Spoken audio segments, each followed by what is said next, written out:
আল্লাহ, এটা আমি কি বিপদে পড়লাম, আপনি আমাকে বাঁচান। আমি একটা কাজ করি, আমুদ দেওয়া স্বর্ণের চেনটা টুপির ভিতর লুকিয়ে রাখি।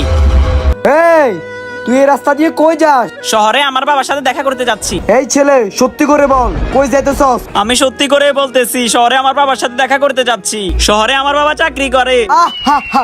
এই তোরা এই ছেলেকে চেক কর, যা। বস, এর কাছে তো কিছুই নেই। কি ওর কাছে কিছুই নেই? এই ওকে আমাদের আস্তানে নিয়ে আয়।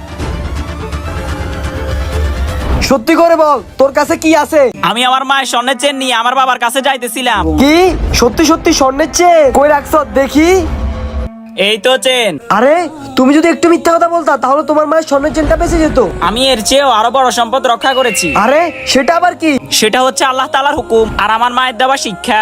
এই ছেলে তো আমি কোথাও দেখিনি, এত সাহস এত সততা কোথা থেকে পেলো? কি রে, তোর এত বড় সাহস? বস, আপনি যদি একবার হুকুম করেন তাহলে একে এখনই জীবিত কবর দিয়ে দেবো। এই থাম তোরা।